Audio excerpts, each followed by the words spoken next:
The WNBA Gambling Podcast on the Sports Gambling Podcast Network is brought to you by Edge Boost, the bank account built for better. Sign up today at edgeboost.bet with promo code SGPN. Get a $25 deposit bonus.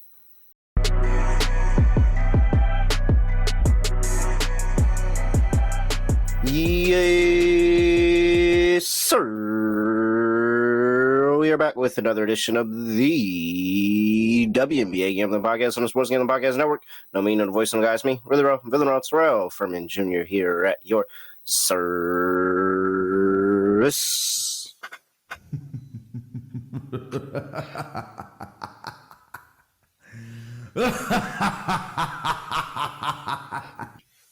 Scott, I mean,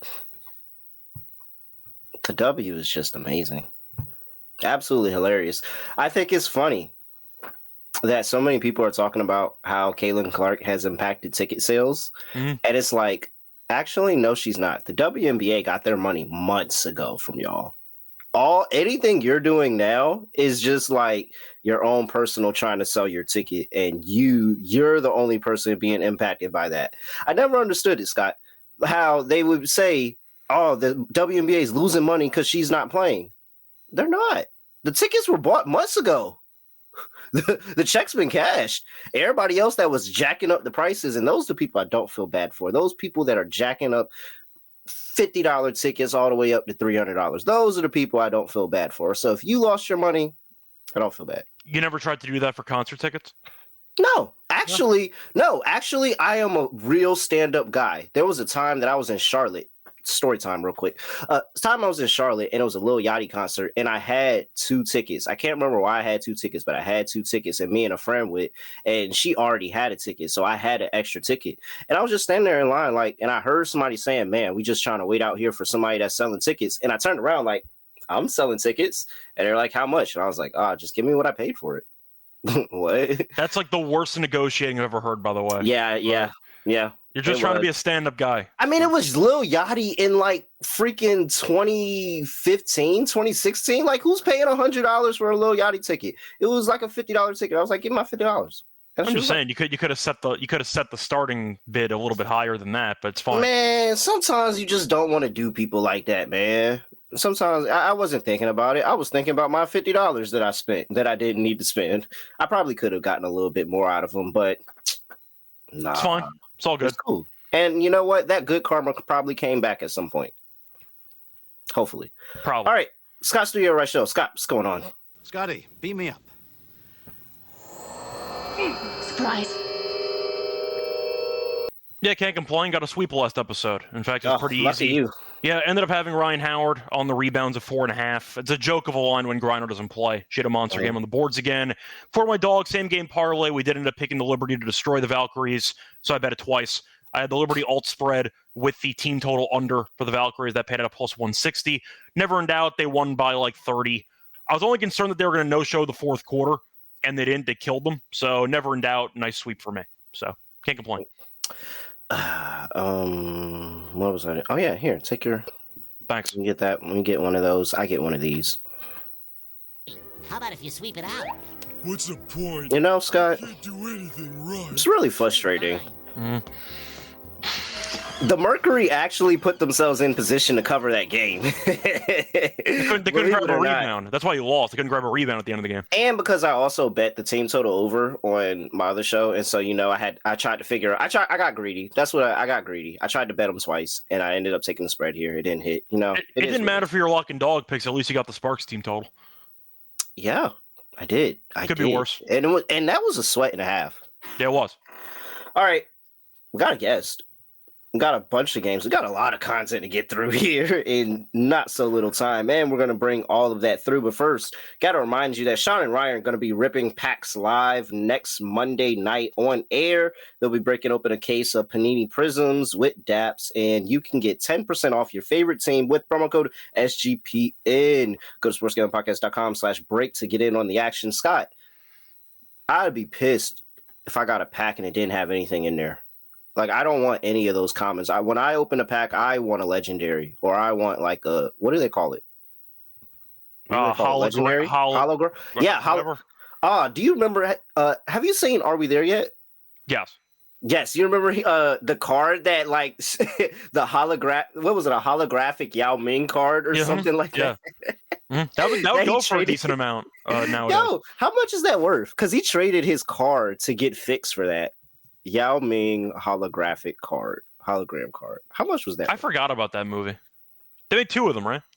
Yeah, they did. So, okay, it depends on which one he sold because some of these are like $45,000. That sounds about right. 45. Yo, oh, yo, Yao Ming card. Ah, man, dude, that's a lot of money for a card, man. All right.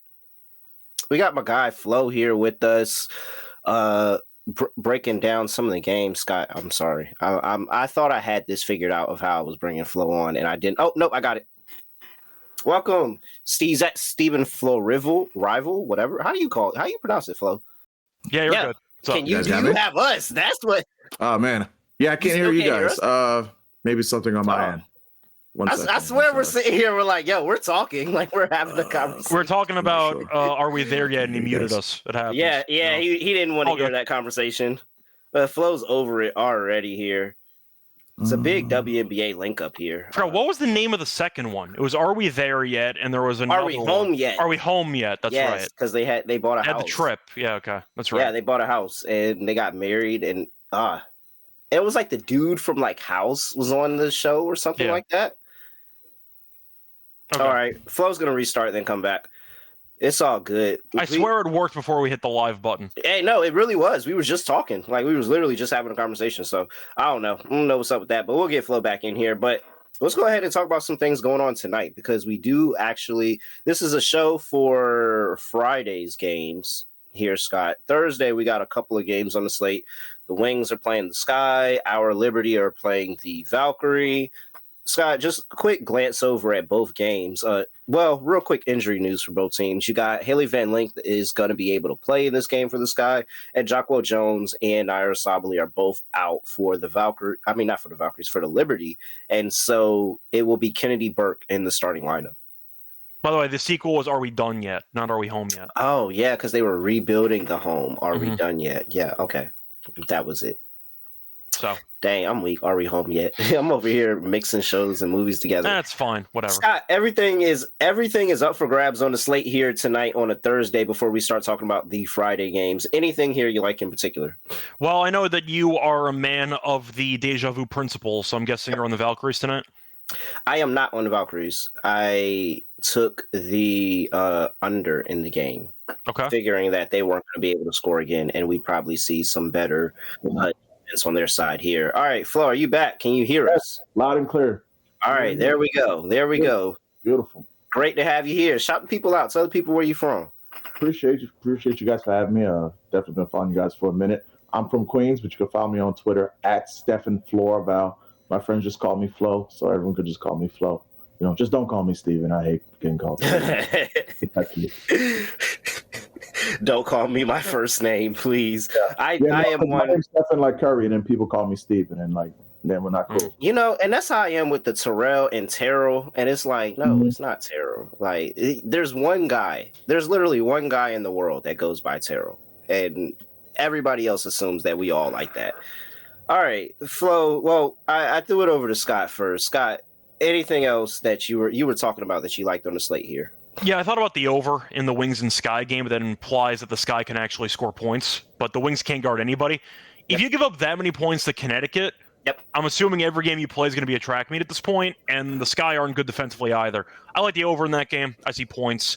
I do think you're looking at the other game potentially being another lopsided one. We'll see, but look, the Valkyries are 2-2. I'm happy for them, but damn, the Liberty should kill that team again. That's 2 more wins than we thought we were going to have at this point in the season. Yeah, pretty much. So I'm happy. I'm happy with what. Do you know what the Wings would do for 2 wins right now? What Connecticut would do for 2 wins right now? Like, I'm just saying, Valkyries, they're not terrible. They're not good, but shout out to Burton. Burton's been great so far with that team. So I like how they're playing. At the end of the day, though, the offense isn't good enough, and the Liberty should dominate if they actually care enough. They should. There's no look-ahead spot ahead, so I see the Liberty winning comfortably again. All right, Flo, over to you. What you like here on Thursday? Real quick thoughts on anything you like Thursday. Yeah, this Wings Sky game reminds me so much of last year when it was Wings Fever, and it was just like props heaven, and everything went over, and both teams were like nearing 100 points. I think it's gonna be one of those games where like both teams get over 80 points. I think just pure just like regression to the mean. Angel Reese PRA has to be a smash spot only because she's shooting 31% on the season. This is like the worst defense on shots 8 feet and in, and they're allowing every big who has functioning arms and that can chew bubblegum at the same time to crush their PR line. So Reese is over the P plus R line. They started at 25.5. It's up to 26.5. She's 3 for 4. And you also factor in like one was a brutal matchup against the Liberty where they got smoked. They had no chance. Another, they were down 30. They lost 35 points to the Fever. So if you get 30 plus minutes with Angel Reese against this terrible defense, against a game that's super fast paced, I love Angel Reese tonight. And also, like I was doing some research. She has 14 straight double doubles against top 5 pace teams in 27 minutes. So I don't see any reason why the Wings are going to stop her. And I also think this is a smash spot for Paige Beckers. Like the assist to me feels so free. When I saw what Alyssa Thomas did to this Sky defense, I realized like anything is possible. Like just ladder it as high as you can go up. Paige can hit the top ladder. I was like barely going in on the 10 assists for Alyssa, and she hit like 15. So yeah, I love Paige Beckers in this spot. All right, I'll jump in here on the slate. And I'll talk about what 777 just put in here. Jacquel Jones is out. Which player props best to replace her usage? Well, which Cloud player props? I didn't even look at Cloud for the person to replace it. I went straight to Breanna Stewart. Some reason they got her still listed at 7.5 rebounds, and you're getting pretty solid plus money on her to get a double-double here. 10 plus rebounds is plus 185. I think that's where you look for the rebound usage here. You get some Breanna Stewart taking over. She's playing the 5 here today. And that's probably where you see some of the Valkyries try to take advantage and the fact that they're putting out a smaller lineup here. But I don't have anything. I still think it's an under kind of game. But I do think Breanna Stewart cleans up a lot of rebounds here. If you're looking for a Cloud prop, RA is the best way to go. Always the best way to go for me. Real quick. So, are the Sky winning this game? No. I mean, I'll ask because they should have beaten Phoenix probably. That fourth quarter was disgusting.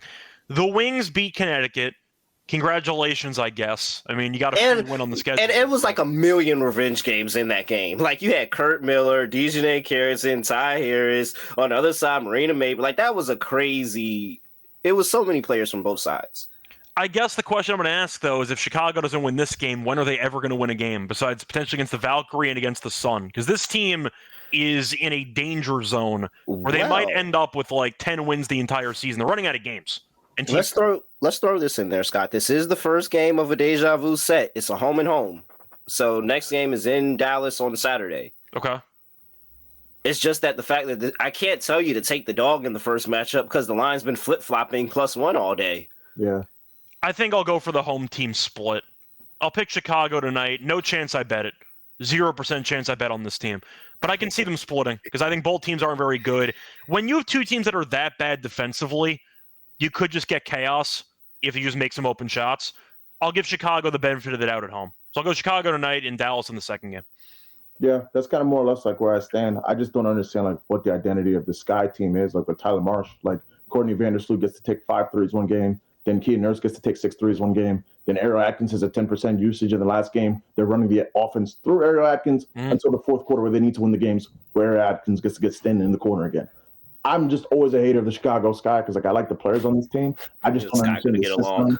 I just don't get like what the system is, what they're attempting to do. Like why do they have like Angel Reese standing at the 3-point line trying to throw entry passes when you have Courtney Vandersloot who's like well equipped to do that? Like so.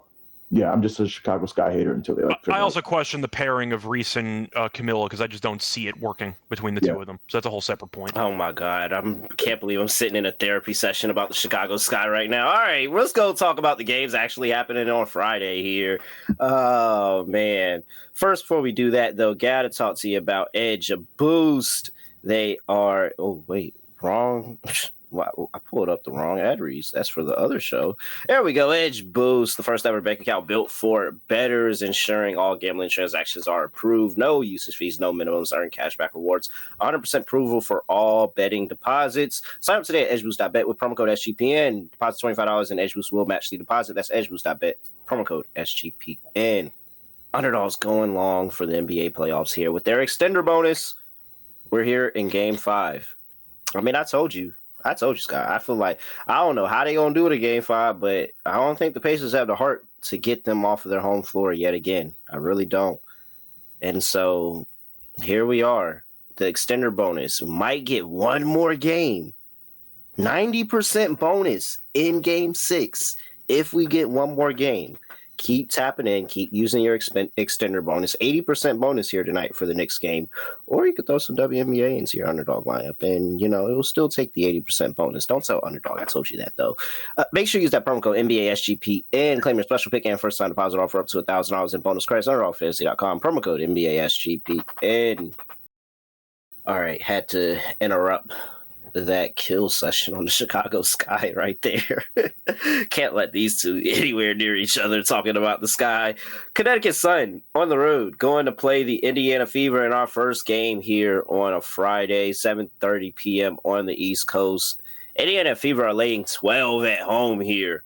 10.5 it opened up at. It's all the way bet up to 12. 162.5 is the total. I mean, the big thing on the injury report is, Caitlin Clark is out for 2 weeks, as everybody is aware. Anything else that I missed here?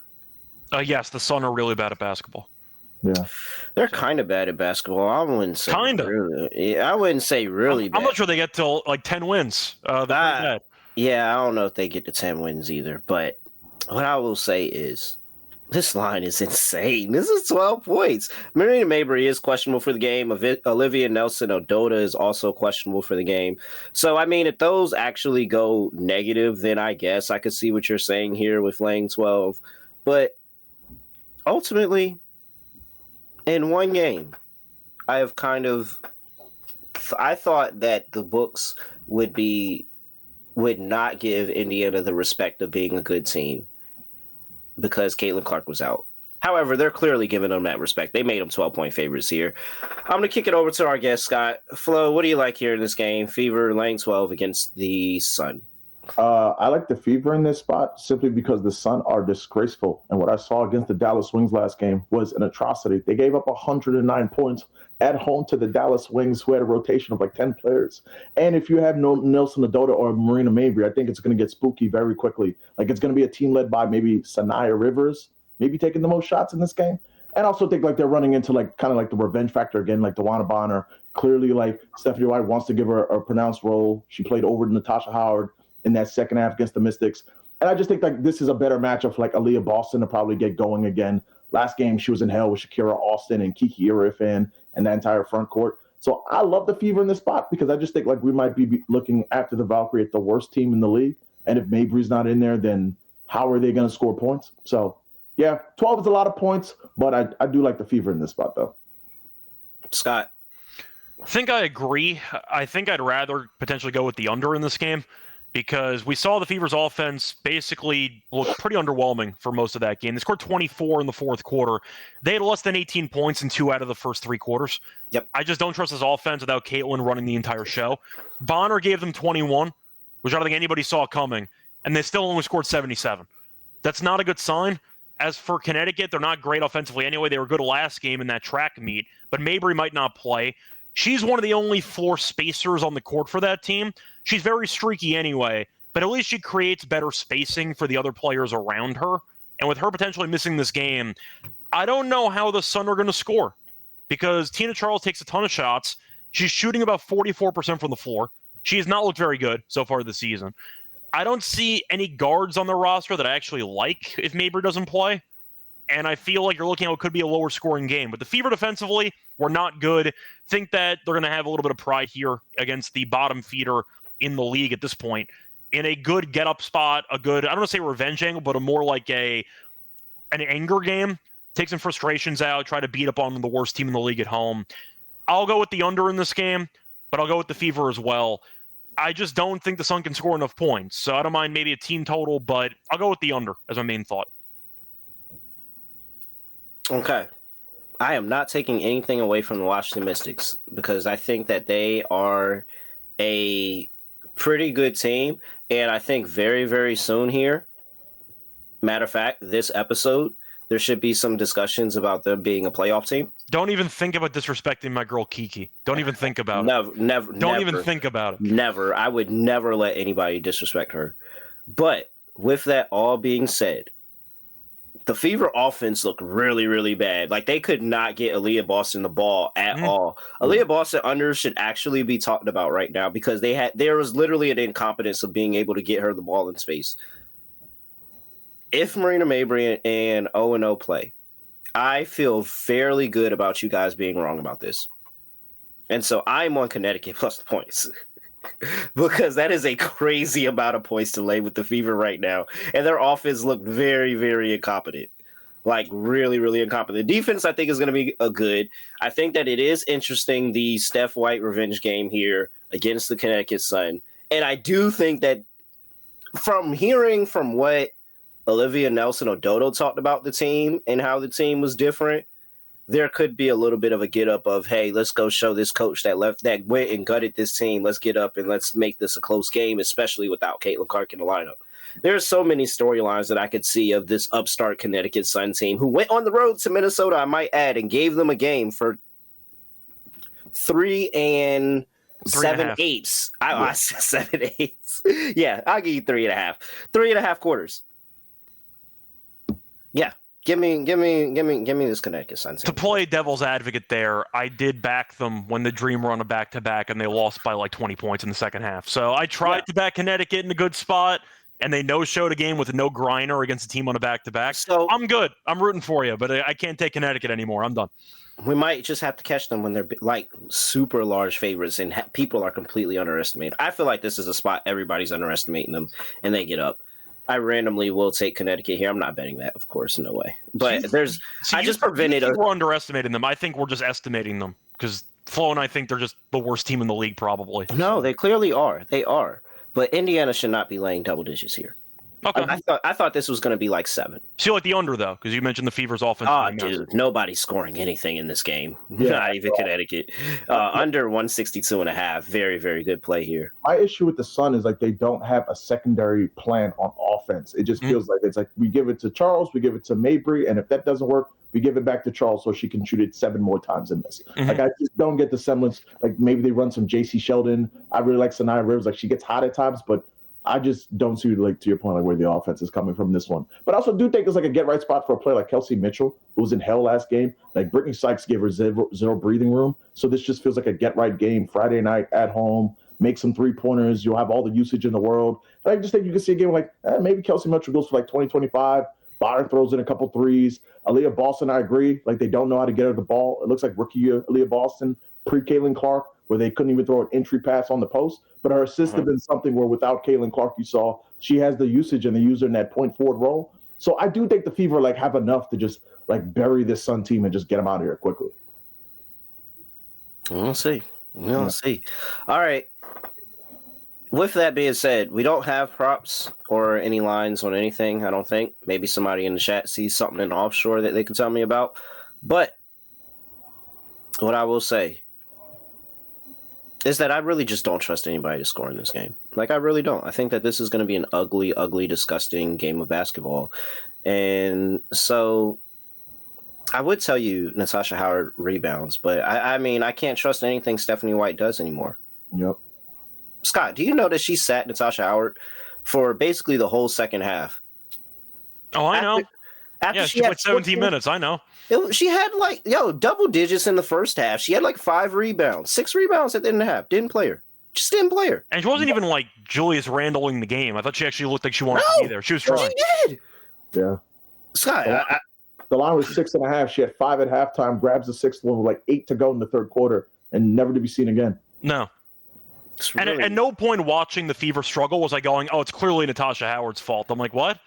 Why is she not? I thought she was injured at some point. I thought she might have tweaked something like that. It was that random. But if anything, they needed Natasha Howard because it's like Aaliyah is like trapped. She can't get the ball. Sykes is all over Kelsey Mitchell, and then from there you're hoping Tawana Bonner can turn back the clock. Like, that was the offense. I'm shocked they got 20-plus points from Bonner, by the way. It was looking rough for Bonner in the first couple games of the season. So they even got that, and they still couldn't win, which is a problem. So, yikes. I'm just telling you. All right. next game up, we don't really have anything for this game, but we'll just mention it very lightly. Mystics playing the Liberty. Liberty will be on the second leg of a back-to-back here. Sidney Johnson, head coach for the Mystics, will not be at this game. He actually will be attending his daughter's graduation, so it will be the assistant that I forget her name. I didn't even look at that part, but that will be Sidney Johnson, head coach. And I mentioned that because I think he's doing a really, really good job coaching this team up to this point. He's not going to be here. Liberty are going to be on the second leg of a back-to-back. It's probably going to be a double-digit spread, maybe low double digits, but something like that. But, like, I mean, is anybody going to be interested in laying points with Liberty on the second leg of a back-to-back here? Well, John Quall's not playing tonight, so there is a chance maybe they stagger some players for tonight and tomorrow, so we'll keep that in mind. If John Quall plays tomorrow and Stewie, for example, sits, I wouldn't be shocked if they just rotated. That could be what they do. Mm-hmm. I also like how you mentioned the head coach isn't going to be there and how you don't know the name of the other person, but then you forgot to look it up. So I'm confused if you actually tried to look it up or you just didn't even bother. I mean, if you know the head coach isn't going to be there, it's like, okay, somebody else is taking charge. Yeah. No, I just like that you said I forgot her name, and then you said I didn't even look it up. So I don't even know if you ever knew the name in the first place. Oh, okay. Oh, yeah, but, you're right. Yeah, you're right. Just saying. Okay. But now I understand how that. I understand how that doesn't make sense now. It's fine. The point is the head coach isn't going to be there. I'm going Mystics plus the points. I actually like this team. I'm not saying they're a good team. They might be a fringe playoff team. There are some below 500 teams that make the playoffs in the W every year. This team's feisty. Young players have definitely showed that they're ready for the league sooner than we thought. Citron's been great. Kiki's an absolute monster. Sykes looks very good. I like how they're playing right now. I think they're a solid team. The Liberty, I understand, should kill the Valkyries tonight, and then we'll see how they look tomorrow. Can I see a spot where they coast? Sure. I've seen the Mystics a couple of times give them troubles in the first half. They were competitive against this team last year on a couple of occasions. They would always fall short, but they were competitive for about 3 quarters. I think the spread will be somewhere around 8 or 9, if I had to guess. I'll take the Mystics. I think the line will be too high. Flo. I couldn't agree more. I like the Mystics for one. I know that my girl Brittany Sykes will get up for that because she's playing her dog Natasha Cloud for the first time. You know, Cloud versus Sykes always going to be fun. Also, like Liberty, it's I agree with you 100%. Like, I think you have to stagger players. It's like game 3 in 4 days and a stretch of 4 and 6, which is like, man, brutal from the schedule makers there. But like, I just think it's like a really feisty bunch. Like, now that you have Secure Austin back too, they just have like this weird like 3 big rotation of like Kiki, Shakira, Aaliyah, and they all can do a lot of everything. They can play good defense. Citron is really fun on the open floor. Scythe can push the tempo. She can play great defense. They just feel like they're a good bad team. Like, they have a bunch of good young players. They'll get a veteran-laden team like the Liberty that might have like some dead legs, maybe a little tired, and they'll just push the tempo. I think they'll play really tough. I like the Mystics. Maybe it's a first half spot where they come out, give them a quick punch, and then the Liberty snap back into it. But I really like the Mystics in this spot a ton. So I just think that, like, overall with this Mystics team, like, they just feel like a team that's just like kind of finding their own, and they have young players like who are gaining confidence. Like, Sonya has a ton of confidence. She had a big game in Las Vegas, even though they dropped that one with Sykes mixed that one. And like last game, you saw Kiki had a great game going against Aaliyah Boston. So I like the Mystics in this spot. What a shame they blew that game to the Aces, though. They deserve such a good game plan for 3.5 quarters. What a shame. They deserve to win. It sucks when you have Jewel Lloyd on the other side, doesn't it? Who, by the way, was terrible before that final shot. But does it fucking matter? Doesn't matter. Which shot is the one that matters? Which one is the one that matters? The last one. But all I know is the Mystics turned the ball over like 3 times in the last minute, and I'm like, that's just a brutal loss. But I still like this team, though. This team's pretty good. All right. I don't have Mystics playoff odds because they play tonight, and I won't have playoff odds because they play tomorrow. But when they open the fuck up, I'm letting you know, Dallas right now is plus 155. Chicago is plus 295. And the Connecticut Sun are 18-1 to make the playoffs. They fit somewhere in that spectrum, and that's ridiculous, and I'm going to bet it immediately. I couldn't agree more. You know, it's funny. That kind of read my mind because I was looking at that earlier because like, you can kind of reverse engineer this. Like, who don't you like this year? I don't like the Valkyrie. I've already expressed I don't like the Sky. So, like, from there, it's like, can they be better than the Wings? I think they're already better than the Wings. I think the Wings are terrible. And they have no identity. They run like a weird rotation where some games Dejanay plays. Some games she just sits on the bench right next to Nalissa, and they don't play the entire second half. I really like the Mystics. They just seem like a young team that has like feistiness, they have an identity, and they just have like 3 bigs that are always going to hustle and play hard. So I can bank on that like every single night with Sykes. So I love the Mystics. Yeah, we talk about this every year in the W. It's not the same as the NBA where you kind of need to be 500 or higher to make the playoffs. In the W, you tend to get at least one team every year that has like 15 or 16 wins and the record is disgusting, but they somehow end up in the playoffs. If the Mystics end up going like 16 and we'll say like 16 and 28, that might be enough. There are a lot of really bad teams in this league right now. 16 and 28 might be enough to get in as like the last team in. So I think that there's a couple ways to get there. And the Chicago Sky were projected to be there, and they've already bounced out. So that's opened up a spot. Now, not gonna lie, I would love for the Valkyrie to get there, but having extra insurance on the Mystics would be amazing. I'm with you all. Taking the Mystics plus points here. I'm not taking the Liberty on the second leg of the back-to-back. That was never happening. All right. Before we get to the three other games that we have lines on, got to talk to everybody about Rhythm, because our job here is to help you find the best picks, and we have the tool that helps you find the best picks, and that's Rhythm. Make sure you go tap in with Rhythm for MLB, PGA, WNBA, NBA, all of that, college basketball, NFL when it's open. They have a whole bunch of stuff, and they just dropped a new feature called Power Trends. These are AI detected patterns where Rhythm's models has consistently won and has ROI. So if it's a strikeout prop that wins about 59% of the time when the line and the win probability hit in a certain range, there you go. That's everything. They have all the trends and everything you need right there on the Rhythm app. So check out Rhythm app and check out Power Trends over there. 7-day free trial at sportsgamblingpodcast.com/rhythm. We're also brought to you by the Circa Ultimate Fantasy Football Giveaway, where the winner will receive a 2-night stay at Circa Resort and Casino for their entire 12-team league. You also hold your draft in a cabana at the Cool Stadium Swim with a $5,000 food and beverage credit. Bring the 1942. You've got limo transportation to and from the airport, a welcome party at Legacy Club, a reservation at the world's largest sports book with a $500 beverage credit, and a 2-hour open bar package at the Overhang Bar. If you're not drunk enough already, you have until June 30th to enter that contest. sportsgamblingpodcast.com/circa. That's sportsgamblingpodcast.com/circa. We're also brought to you by MyBookie.ag, your place to bet on every single sport, the NBA playoffs, the WNBA, all of that over there at MyBookie.ag. Accept a ton of customers from a whole bunch of different locations, easy deposit, lightning fast payouts with cryptocurrency. So head over there and get down on the action at MyBookie.ag. Promo code SGPN for 100% deposit match up to $1,000. Terms and conditions apply. That's MyBookie.ag, promo code SGPN. All right. Next game up on the docket. Here we are with 10 p.m. games again. Jesus Christ. We've got the Atlanta Dream on the road playing in Seattle. Storm opened up laying 2.5, currently laying 4.5. 158.5 is the total. Let's see. Anything interesting? Well, we know Brittany Griner's still out with the knee injury that has been giving her problems. Although you said 4.5, I see 5.5.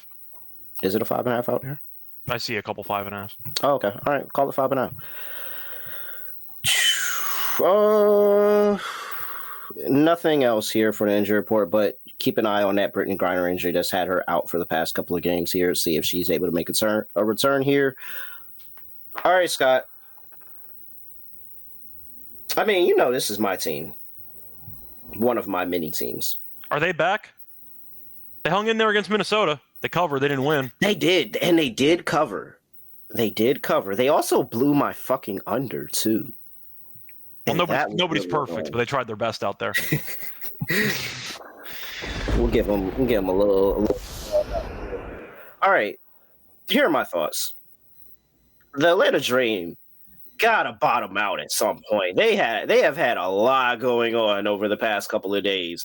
A back-to-back, then they go on the road all the way to LA. They get the win in LA. Kudos to them. And that LA team, that's 5 straight they've lost to the Dream, by the way, just throwing it out there.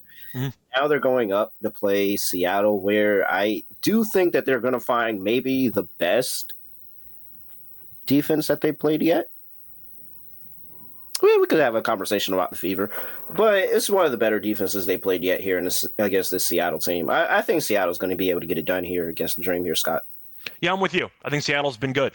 We called them the Seattle Showers for about 4 months in a row because they kept underachieving. We were waiting for them to actually live up to their standard, and they finally have. They're great at home. They killed the Aces, scored 100-plus points. Came back. I liked them plus the points against the Lynx, and that was not easy. They found a way to cover, though, in a tough environment. The Dream have been winning. I do want to point out, though, they've beaten the Sparks, the Sun, the Wings, the Fever, and that's it.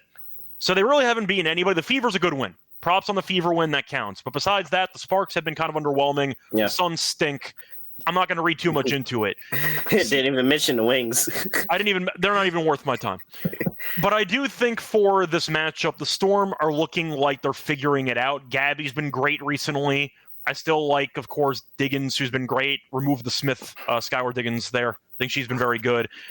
I like their overall roster. I think the team's pretty good. But I think the Dream are a team that right now is getting by on a pretty weak schedule. But they're still a pretty flawed team. And Bree Jones, I think, is fine. But if Grinder's not going to play, do I think NECA dominates? She easily could. They got a lot of people you got to answer to. I don't see them matching up well. Give me the Storm minus 5.5. Yeah, man. I think it's a tough matchup. No, go ahead, Flo. Yeah, man, I'm right there with you, man. Shout outs to the Dream. I just always feel like the dream of the Dream. Like whenever I want to commit and love the Dream don't love me back. So I'm going with the Storm. Because outside of that blip opening down against the Mercury, like they've shown me a lot, especially defensively, how they had the clamps on the Aces on that zone defense. And for an entire half, it just felt like no one could get anything going and any semblance of offense for the Aces. And I just kind of feel that also, like, just from like a stylistic point of view, like the Storm are like, I know what they are. They're like a fast team with a bunch of like thoroughbreds on the wing. Like I've got Ezzy, I've got NECA, I've got Gabby Williams. And if Grinder plays, it feels like the Dream are just kind of like a slow team with like Brianna and Griner. Like, are they going to get back defensively? And if Grinder doesn't play, I mean, they're relying on Alicia Gray and Ryan Howard to grab all the rebounds. Like, it just feels like with Ezzy and NECA down there, and then maybe Leah Rue come in there, it just feels like they could dominate the glass and go to that zone and, like, stop a team that's relying on, like, a bunch of three-pointers going up. So, no disrespect to the Dream. I think they showed me some, but, like, the Storm, like, being down double digits against the Lynx and, like, being down in Minnesota by, like, 3 points with, like, 3 minutes to go. Like, I love those Storm in this spot. Yeah. I have a hard time I'm like Flo. I have a hard time buying into the Atlanta Dream when they're on a winning streak like this, and everybody thinks that they're a really good team because they always bottom out, man. I'm impressed they've been able to hold serve without Griner available, but I still think the schedule is a big reason for that. Yeah. This is a really solid defense. Like I really think that they can give teams problems defensively over the course of the season. It's just whether they want to wake up and decide to score that day or not. All right, I'm on the Storm too. Total sitting there at 158.5. Is anybody interested in anything other than an under? I like the Storm team total over. Okay. I don't trust Atlanta to guard anybody, and Seattle offensively has been great at home. So committing to the Storm scoring is a choice. But I do agree. I think they can take advantage. I just think there's a lot of missed shots. Yeah. If Grinder's out, I would go NECA and Skylar on first basket, put a quarter unit on each because Brianna Jones can't jump. And Ezzy is like just 6'3", 6'4" with all limbs. Like she will dominate the tip. And NECA's been like caught on a ridiculous roll with these first baskets. It's either her or Skylar every time. And NECA's always open for three or just rolls to the cup. And this Dream defense is nothing to be afraid of down low. So I like NECA and Skylar in the first basket, like put 0.25 on each one. If Grinder's out, you got to make sure Grinder's out because if Grinder's in, she's winning the tip, and then like you're screwed. Hey Scott, I forgot Flo dabbles heavy into the first basket. I love the first baskets. Love first basket. Hey Scott, I forgot what he said. I said, "Oh yeah, I forgot Flo does first basket around here." Hey, it was the whole breakdown, and it made sense because Brianna Jones sure can't jump off of nothing. Yeah, the only thing that always like gets you with the first baskets is like whenever it's like, oh, Griner versus like Nafisa Collier. The other team knows that like Fee ain't winning the tip, so they'll send like Kayla McBride behind Griner and she'll steal the tip. A lot of times it's like running away for a layup. So that's the only thing that gets you. I mean, it's fair. I feel like we have to at least point out that Bree Jones has that Janai Broom vertical, which is probably not a good sign. So want to mention that. What kind of straight was that? I mean, we all saw the video at the Combine, didn't we? Oh, man. Duolingo tweeted it.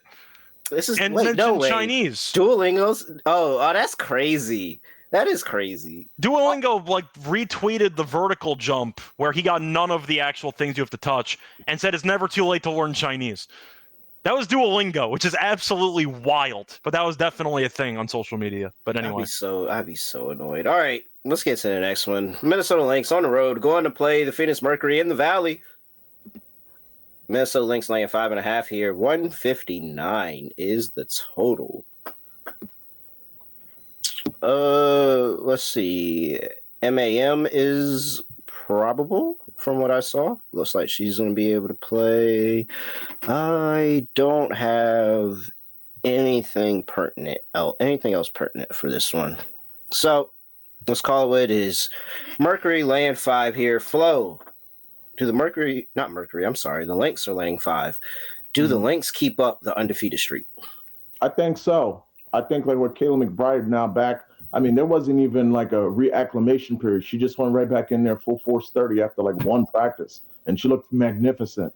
Oh, I quoted a video. She was talking about it so casual afterwards of like, I had one practice and I played 30 minutes and I had 15 points. She's like, I'm a hooper. This is what I do. I just think with this Lynx defense and with that zone defense going against the Mercury outside of like Alyssa Thomas going downhill and Satu Sabli shooting from the perimeter, there's like a lot of question marks on the offense. So I just think that the Lynx defense can just clamp in. I mean, Sammy Whitcomb was someone they were hoping that can give him some 3-ball, but she's been atrocious from 3-point this season. So overall, I just think that there's a leaky Mercury defense, and overall, I just think the Lynx defensively can just like lock in. I don't really see like how they have an answer for Fee. Like Fee's assists when they drop, I'm hoping we get like a 3.5 plus money for that one because Fee can easily cook up on this Mercury defense. So I love the Lynx in this spot personally. The Mercury team, they just feels like they're going to beat the team that they should beat, and they're never going to punch above their head. That's just how they feel like to me this season. Scott? Yeah, I agree. I'll give the Mercury props, though, for being 4-1 with Copper getting hurt immediately. I did not think they'd have this good of a record with Copper being out because I wasn't sure how they were going to score. They have 2 players, basically, with, of course, AT and with Satu, and I wasn't sold in supporting cast. And I'm still not sold in the supporting cast, but they're 4-1, so I guess they're doing something right. But I think the Lynx are the better team. I do agree. I think the Mercury are a team that has been beating up on some of the worst teams in the league. The Sky had them dead to rights for about 3 quarters. Probably not a good sign. Sorry, I know it's not a Sky therapy session. I think the Lynx will look good here. The Lynx didn't play that well against Seattle, and I understand Seattle's a good team, but I do think the Lynx have some stuff they can fix for this matchup. The Mercury have been good. I don't think they can keep up offensively with Fee, with Courtney, with all the options of McBride being back. There are just so many weapons that the Lynx have that the Mercury don't. And defensively, if you stop either AT or Satu, I don't know how the hell this team's going to score to keep pace with the Lynx. So I'll go with the Lynx minus 5.5.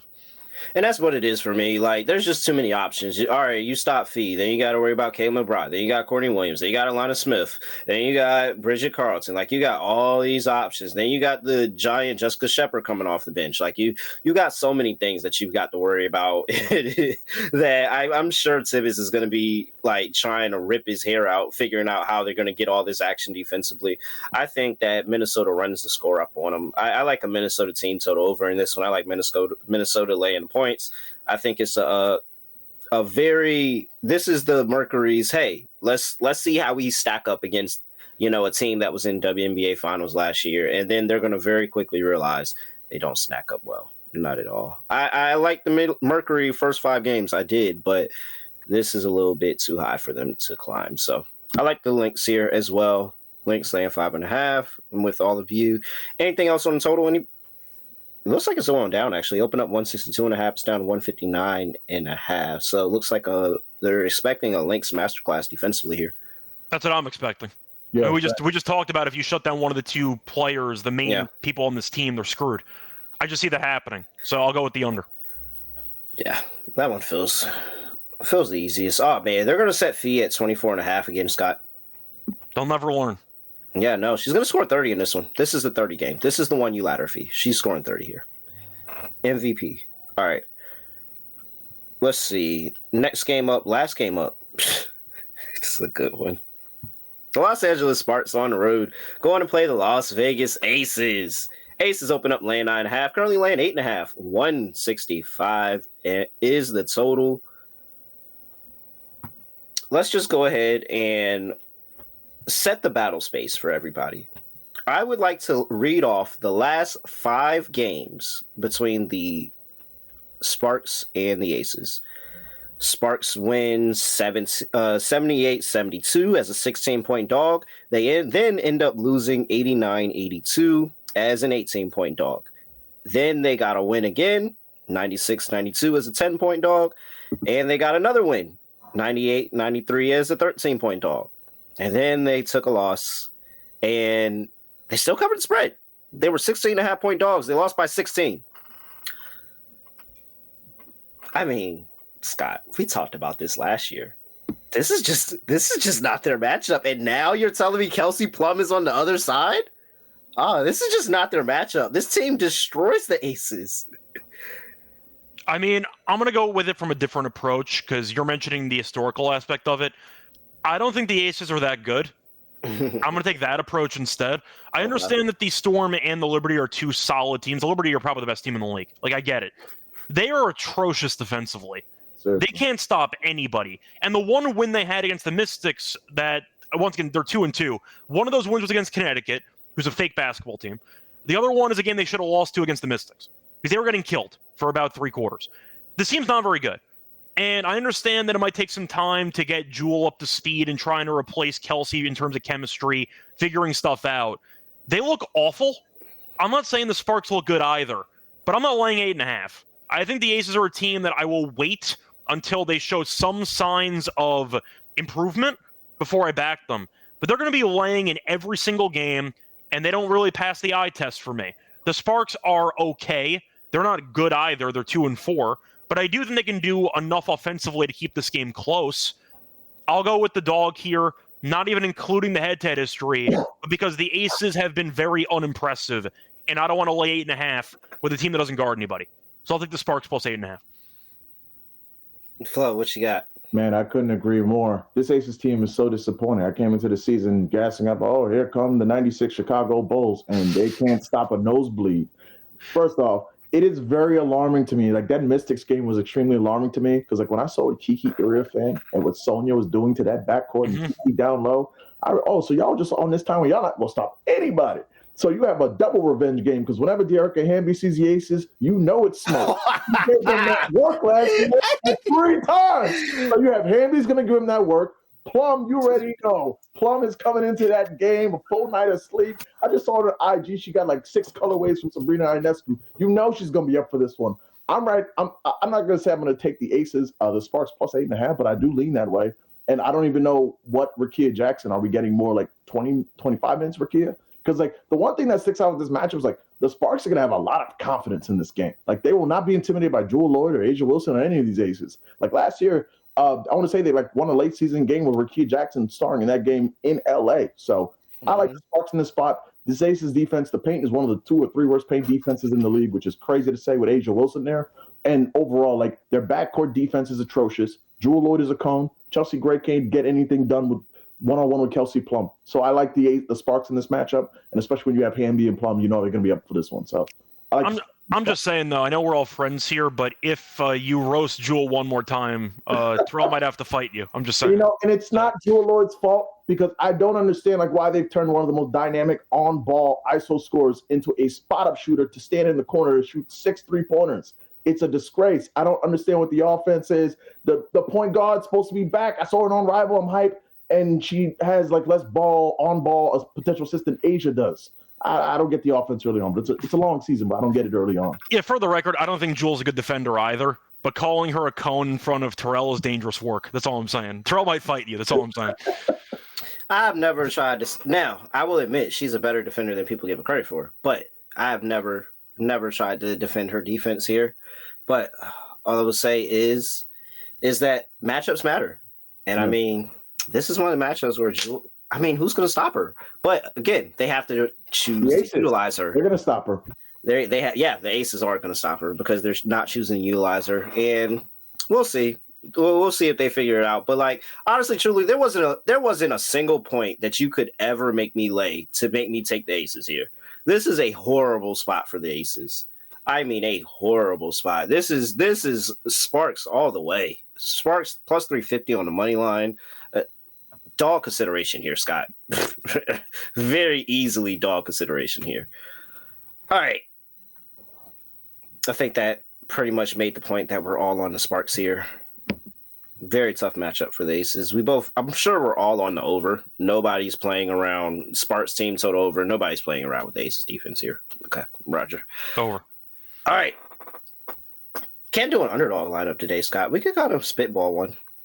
Well, we do a bonus lock and dog picks because we have an extra person. So that kind of makes up for it. Yeah, I guess it does. All right. How do we do this? How do we we don't have guests often, so we don't have a set system. I think we have to let Flo go first here, Scott. Yeah, that's fine. For my lock, I'm going to take Lynx minus 5.5 as we outlined. I just think like they have too many weapons defensively. They can shut you down. I just think there's too many ways for them to have a good game offensively that will hold down a Mercury offense. And to be honest, it's like not that impressive to me at all. So I like the Lynx minus 5.5. And I'm going to double down on the Lynx, my dog. Not to be a weak one because it's only 175. If we had player props, I'd give you something with some juice on it, like a 250, but we don't have player props, so I apologize. You can always go to that first basket if Griner's out. I really like that Skylar Necker combo, but I'll go Lynx by 11. I think they should roll. I mean, the Chicago Sky had them dead to rights before they stopped giving Ariel Atkins the basketball. So I'm just in on the Lynx for this one. Hey, Scott, you heard that? You heard what he said? Yeah. He said, I might give you a little weak one. It's only plus 175. Hey, Scott. Hey, Scott, you might have. Hey, he came in here. That was a shot at you. I think that was a shot. It's fine. No. I think that was a shot at you. No he doesn't even know. He doesn't even know that was a shot at you, Scott. Oh, no, I got it. It's all good. I'll remember that. It's fine. It's all good. Scott, wait, what are we doing? Wait, what do we do? I'm going first? Yeah, why not? Oh, okay. See, you lost both, but I swept, so I don't actually know what to do here. All right, yeah, no, it's okay. I'll go first. I don't want to mess up your mojo. If we keep your mojo going, I'm fine. Lock. I hate to just be all on the Lynx train here. Actually, no, I won't. Give me Seattle laying 4. That's my team. I feel really good about them defensively. And the Dream have just, this is a lot of games they're playing in a short span. And it's going to catch up with them at some point. I don't think they have the defense that's going to be able to keep up. And Noel Quinn can outcoach Smesco here. So I like the Storm, laying 4. They get it done. Dog. I mean, it's the Sparks. It's clearly the Sparks. It's just what way do I want to play the Sparks? Oh. I'll take you know what? I don't even care. Aces always suck at the beginning of the season. Except when they were on that generational run. They've been very underwhelming in the beginning of seasons. They could take a L here. Give me the Sparks plus 340. Scott. All right. So for my lock, I'm actually going to join you. Give me the Storm. Minus 4. Oh, wow. You knew what my lock was today? No, I was going to take him anyway, but I let you go first. So. No, because you normally don't even listen to my lock. No, I do. Usually it just takes 20 minutes for you to make a choice on what you're going to do. That's usually the issue, but you were quick today. I was very quick today. I was pretty much lock focused on either Lynx or Storm today. What do I want to do? Do I want to do this? Do I want to do that? Actually, and then you just pick something. And at that point, I mentally check out, so it's fine. But yeah, I'm going with the Storm as well.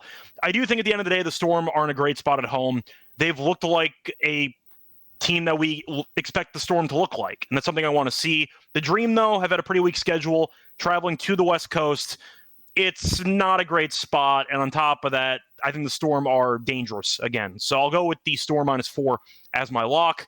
For my dog, I won with it last episode. I'll go back to it. Give me a same-game parlay. Going to go with the Lynx minus 5.5, parlayed with the Mercury team total under 76.5, plus 150. All right. Let's see here. Let's try to spitball an underdog lineup, man. We could do this. Well, clearly, I'm playing anything in that Aces. And matter of fact, the SGPs have been good for us, Scott. Yep. We can do Aces, Sparks, SGP. I think you mean the SGE. The same game entry.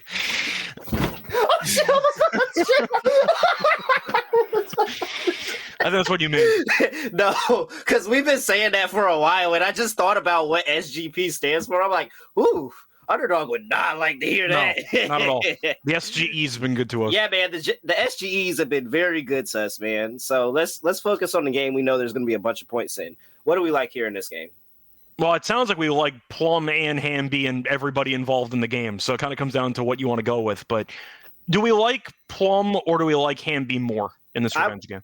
I mean, for sure, Hamby points and rebounds feels like it. Like, if it's not Asia, Kia Stokes, like, who's slowing her down? And Stokes doesn't even play that many minutes because she has no offensive talent at all. So yeah.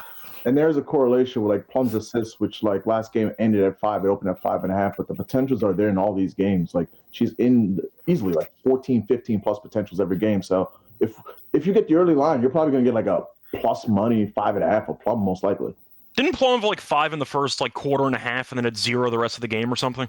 Yeah, that's her specialty. She had like 5 in the first half against like. That's what I'm saying. So yeah, that's her thing. I don't mind that angle for the assist though for Plum. All right, so we're gonna go Hamby higher points and rebounds, Plum higher assists. Yep. We need an ace. I know. I mean, don't ask me because I'm gonna tell you which one I'm taking. But like, we could go Asia. I'm not touching Chelsea Gray with anything right now. Yeah. I'm fine with Asia if you want to go. Do you want to go for PR or you want to go for R? PR should be a good game. She normally has. Let me go back and let me pull this up real quick. Just to. I like how you have to pull up the numbers for Asia, who's just been killing everybody for like 5 years in a row. But yep. Just to be safe, just to be safe, let me just make sure that she's been killing everybody. Potentially greatest player in the league history. Let's just see how her numbers are against one. Let's just see. Let's see what her numbers are against the Smarks here. All right, she had 34-13, 35-12, 31-8, 22-10. That sounds like a PR higher for me. Yeah. All right, so we'll go Asia Wilson, higher PR. Dearica Hamby, higher PR. Kelsey Plum, higher assists. We don't have that in there, but I'm going to assume that it's somewhere around 6X. Yep, whatever it may be, Underdog Fantasy. But matter of fact, you tell me how much it is. Drop it in the comment section when it opens up tomorrow and go ahead and play it. With that, NBA SGPN promo code. Get your special pick and first time deposit offer. NBA SGPN. Flo, appreciate you here. Plug whatever you want to plug, sir. Gentlemen, love the time. Thank you for having me. I greatly appreciate it. You can catch me on Twitter at Stephen Florval and on YouTube. I like to stream. Be streaming tomorrow's games, talking about the games, the action lines at Sports with Flo, FLO, no W, Sports with Flo. Gentlemen, appreciate it as always, man. I had a great time.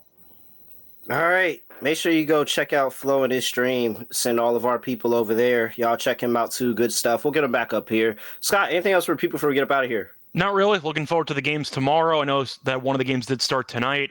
I know you want to get out of here because you might be attending a funeral in a couple hours. So we'll see. Hey, Flo's a Knicks fan too, man. Unfortunately. I'm just saying. I said might as the key word potentially. So we'll see what happens. But extender bonus. You know, you want them to win for the bonus. Worst case scenario. I'll tell you this. I'm actually not. I wouldn't be mad if they lost because you got to fire Tibbs if you go out on your home floor here again. Like if championship coaches are getting fired 3 days for the playoffs, I'm sure we can fire a guy that made it to the Western Conference Finals. For the record, by the way, if the Knicks lose tonight, 3-6 in MSG this postseason. Insane. It's not a home court. I tell you, people come in there and they think that they're the reincarnation of Michael fucking Jordan. Absolutely. It's fucking ridiculous. I'm not even nervous for this game because I checked out after game 2 because I realized it was over at that point. I just mentally game 1 took everything out of me. After game 2, I'm like, we'll probably like do the fake hustle thing, win game 3, show for half of game 4, then like it'll get out of hand. And that's exactly what happened. I have zero faith. And you know Tibbs is going to do this thing and cut the rotation to 7, and everyone's going to play 40 minutes, and he's going to play the same lineup that's failed all season. He's so stubborn. He's going to have Josh Hart out there with Karl Towns, who can't guard a drop, a PR, nothing. And there's going to be shooters wide open. I have very low expectations for tonight. Dude, it sounds like me out here. Yeah, Flo could get along here very, very well. All right. I'm a Nets fan, so my season ended about 8 months ago. So if that makes you feel any better, you know. The Liberty are down 1 in 5 minutes in the second quarter. Sheesh. No reason of me saying that. Just wanted to say that. Nothing else to say. Nothing else to do. No other way of ending the podcast. Just going to do like this. We are out of here.